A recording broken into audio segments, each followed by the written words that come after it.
আল্লাহ পাক রব্বুল আলামিন যখন একা ছিলেন এই দুনিয়ার মধ্যে, তখন তার ইবাদত কারা করত? আর আল্লাহ পাক রব্বুল আলামিন কেমন করে নিজেকে প্রকাশ করলো, কেমন করে তিনি সর্বশক্তিমান, তিনি সেই প্রমাণটা দিলেন। কবি ছন্দের মাধ্যমে লিখছে, অতি সুন্দর কথায় বলছে, শুনুন কবি লিখছে, আল্লাহ পাক রব্বুল আলামিন সর্বপ্রথম তার পরিচয় কারা পেল? আল্লাহ পাক বলে যে একটা জিনিস আছে, ওয়াহদাহু লা শারীকা লাহু, লা শারীক। তো তার যে পরিচয় কেমন করে আসলো, কবি ছন্দের মাধ্যমে লিখছেন, শুনুন। যখন ত্রিভুবনে কেউ ছিল না, ছিল দুনিয়া, আল্লাহ সেদিন একা ছিল আরশে আল্লাহ। যখন ত্রিভুবনে কেউ ছিল না, ছিল দুনিয়া, আল্লাহ শুধু একা ছিল আরশে আল্লাহ। যখন ত্রিভুবনে কেউ ছিল না, ছিল দুনিয়া, আল্লাহ শুধু একা ছিল আরশে আল্লাহ।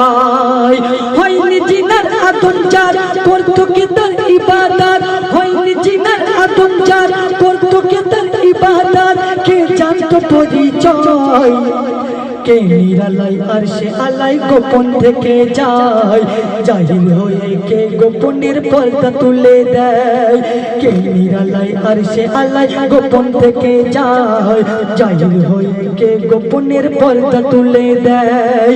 যখন ত্রিভুবনে কেউ ছিল না, ছিল দুনিয়া।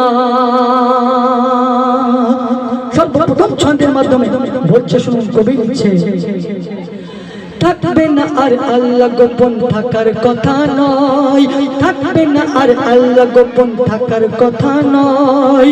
দেখো আমি করছি বিরাজ আরশে আল্লাহ, দেখো আমি করছি বিরাজ আরশে আল্লাহ। ফারিস্তাদের গড়ল তখন আল্লাহ দয়াময়, ফারিস্তাদের গড়ল তখন আল্লাহ দয়াময়। সর্বপ্রথম তারাই পেল খোদার পরিচয়, সর্বপ্রথম তারাই পেল খোদার পরিচয়। তারা সকল দুপুর আল্লাহ তাআলা করতো ইবাদত, তারা সকল দুপুর আল্লাহ তাআলা করতো ইবাদত। বলল না মন্তব্য খোদার নূরের ফারিস্তায়, আগুন দিয়ে জিন জাতিকে গড়ল দয়াময়। বলল না মন্তব্য খোদার নূরের ফারিস্তায়, আগুন দিয়ে জিন জাতিকে গড়ল দয়াময়। যখন ত্রিভুবনে কেউ ছিল না, ছিল দুনিয়া। তারপর অতি সুন্দর কথাই বলছে, আল্লাহ পাক রব্বুল আলামিন সর্বপ্রথম ফারিস্তাদের সৃষ্টি করলেন। ফারিস্তাদের সৃষ্টি করার পরে আল্লাহ পাক রব্বুল আলামিনের মন ভরলো না, তিনি জিন জাতিকে আগুন দিয়ে সৃষ্টি করলেন। তারপরে কি হচ্ছে বলছে, শুনুন। নিজের প্রকাশ করবে ভেবে গড়ল জিনের জাত, খোদা নিজের প্রকাশ করবে ভেবে গড়ল জিনের জাত। তারা ধরাই এসে ভুলে গেল খোদার ইবাদত, তারা ধরাই এসে ভুলে গেল খোদার ইবাদত। আর সকাল বিকাল করতো বাবা নানান কারণে, তারা সকাল বিকাল করতো বাবা নানান কারণে। কেউ ইবাদত করলো না আর খোদার স্মরণে, কেউ ইবাদত করলো না আর খোদার স্মরণে। ফারিস্তাদের আল্লাহ বলে ধ্বংস করো জিনের জাত, ফারিস্তাদের আল্লাহ বলে ধ্বংস করো জিনের জাত।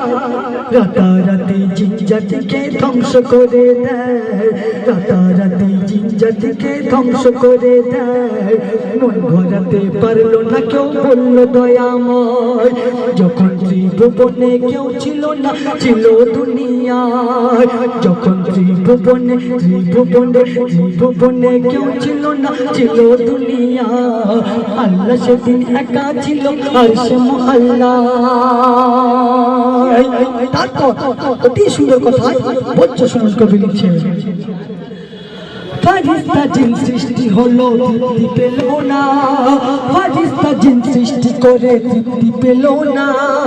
মাটির আদম গড়বে খোদা করল ঘোষণা, মাটির আদম গড়বে খোদা করল ঘোষণা। আর লা ইলাহার করবে প্রচার আদম ইয়াকুব, লা ইলাহার করবে প্রচার আদম ইয়াকুব। জানুক সবাই আল্লাহ কেমন কেমন তাহার রূপ, জানুক সবাই আল্লাহ কেমন কেমন তাহার রূপ। লা ইলাহার করবে প্রচার আদম ইয়াকুব, জানুক সবাই আল্লাহ কেমন কেমন তাহার রূপ। আদম করে সিজদা পেল রব্বুল ইজ্জাত, আদম করে সিজদা পেল রব্বুল ইজ্জাত। জুম্মাবারে আদম করে আল্লাহ দয়াময়, জন্মে আদম আল্লাহকে মোর শুকরিয়া জানাই। জুম্মাবারে আদম করে আল্লাহ দয়াময়, জন্মে আদম আল্লাহকে মোর শুকরিয়া জানাই। যখন ত্রিভুবনে ত্রিভুবনে ত্রিভুবনে কেউ ছিল না, ছিল দুনিয়া, আল্লাহ সেদিন একা ছিল আরশে মুআল্লা। আল্লাহ পাক রব্বুল আলামিন ফেরেশতাদের সৃষ্টি করলো, জিন জাতিকে সৃষ্টি করলো, আবার ধ্বংস করে দিল। তারপরে ফেরেশতাদের হুকুম দিল, এই ফেরেশতাগণ তোমরা ছুটে যাও, দুনিয়ার বুক থেকে মাটি তুলে আনো। তো তখন ফেরেশতারা প্রশ্ন করলো, ইয়া আল্লাহ পাক রব্বুল আলামিন, এই মাটি নিয়ে আপনি কি করবেন? তখন আল্লাহ পাক রব্বুল আলামিন বললেন যে আমি ওই মাটি, দুনিয়ার মাটি দিয়ে আদমকে তৈরি করব। বলুন সুবহানাল্লাহ। আর যখন আদম আলাইহিস সালাম দুনিয়ার মধ্যে আসলেন, তখনও আল্লাহ পাকের মন ভরল না, কারণ আদম আলাইহিস সালাম আসার পরে এক এক করে নবী আস্তে আস্তে 1 লক্ষ অথবা 2,24,000 পয়গম্বর আসার পরে আমার আপনার নবী আসলেন। তারপরে কি হচ্ছে বলছে শুনুন। ফারিস্তা জিন সৃষ্টি হলো, ফারিস্তা জিন সৃষ্টি হলো, হলো আদম জাত। ফারিস্তা জিন সৃষ্টি হলো, হলো আদম জাত। সবার শেষে এলো ভবে প্রিয় মুহাম্মদ, সবার শেষে এলো ভবে প্রিয় মুহাম্মদ। ফারিস্তা জিন সৃষ্টি হলো, হলো আদম জাত। সবার শেষে এলো ভবে প্রিয় মুহাম্মদ, সবার শেষে এলো ভবে প্রিয় মুহাম্মদ। আর নবী আশায় পূর্ণ হলো খোদার মহিমা, আমার নবী আশায় পূর্ণ হলো খোদার মহিমা। নামাজ পেল, রোজা পেল, পেল কলেমা, নামাজ পেল, রোজা পেল, পেল কলেমা। সৌদ আলী করলি কিসের খোদার ইবাদত, সৌদ আলী করলি কিসের খোদার ইবাদত। আল্লাহ একা রইল না আর নবীর ওসিলায়, প্রকাশ পেল আল্লাহ যেন নবীর চেহারায়। আল্লাহ একা রইল না আর নবীর চেহারায়, প্রকাশ পেল আল্লাহ যেন নবীর চেহারায়। যখন ত্রিভুবনে ত্রিভুবনে ত্রিভুবনে কেউ ছিল না, ছিল দুনিয়া, আল্লাহ শুধু একা ছিল আরশে মুআল্লা।